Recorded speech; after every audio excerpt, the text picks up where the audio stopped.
She didn't get sick. She didn't run away. She just stopped choosing you. And the worst part, you were standing right there when it happened, and you never once looked up. Her name was Clover. Soft gray fur. Ears that tilted toward every sound. Eyes that found you the moment you crossed the room. She used to press her nose against the wire door the second she heard your footsteps.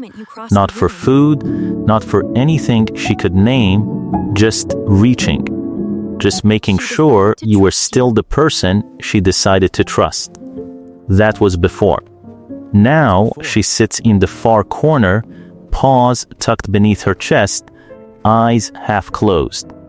Now she sits in the far. She doesn't turn when you call her name.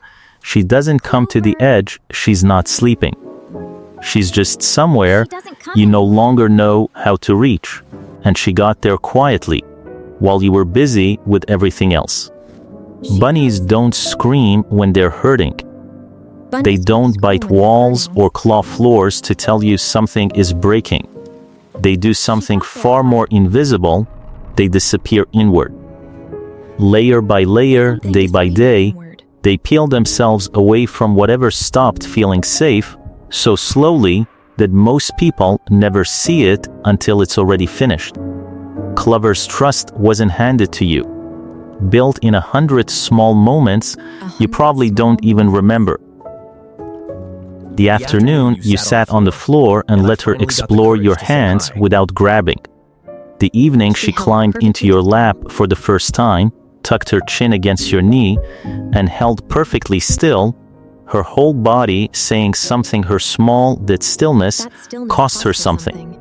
Animals who choose to trust always give something up to do it. But somewhere between that evening and now, the visits got shorter. Hands reached in to refill her bowl and pulled back out before she could close the distance. Eyes drifted to screens. Footsteps walked right past her space without slowing. And here's the moment nobody wants to admit.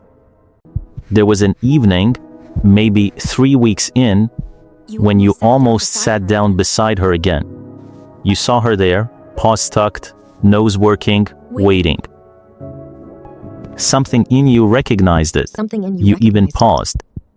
Then your phone lit up, and you walked away. She watched you go week by week. Something subtle shifted. Her ears, once always forward, curious, open, began to settle flat. Not in fear, just closed. She sat by the corner of the cage one morning, nose barely twitching, watching light move across the floor. Not waiting anymore, just existing. Not waiting anymore. There is a difference between an animal that is waiting and one that has stopped, and if you had been paying attention, you would have felt it like a door closing somewhere deep inside a house. She wasn't punishing you. She was doing the most dignified thing a small creature can do when the emotional ground shifts. She was learning to need you less. Carefully, completely, with no drama at all. Here is what cuts deepest. It wasn't the neglect alone that did it. It was the contrast. She had felt what real presence was. She knew what it was like to be genuinely seen. So when the quality of your attention changed, she felt the difference before your conscious mind even registered something was wrong. Creatures this sensitive don't measure love in grand gestures. They measure it in stillness, in the quality of a pause. Now consider this and really sit with it. What if you try to fix it now?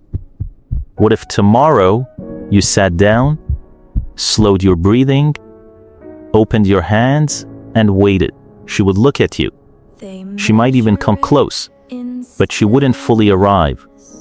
Because the version of her that knew how to trust you completely, that version quietly learned to live without you.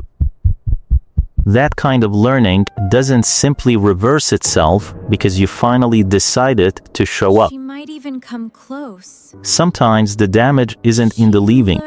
It's in returning too late and finding the space you left has already been filled with walls. Think about the people in your own life who went quiet. Not the ones who argued, the ones who faded, who stopped initiating, stopped saving you a seat, stopped laughing the way they used to. You told yourself they were just busy, going through something. But what if they were sitting in their own quiet corners, paws tucked, eyes forward, waiting for you to be the person you used to be, until one day they simply stopped waiting? The most permanent losses never announce themselves. They happen on ordinary Tuesday evenings, in the 30 seconds of silence when you chose something easier instead of something that mattered. Clover still breathes, still watches morning light cross her floor. But that brightness she used to carry in her eyes when she looked at you, the one that said you were worth running to, that's gone now. Not because she forgot you, because she remembered exactly who you were when you were paying attention. She didn't stop loving you, she just stopped believing you would stay. And learned, quietly and completely, to live with that. Don't comment if you're not ready to admit it, but you already know their name.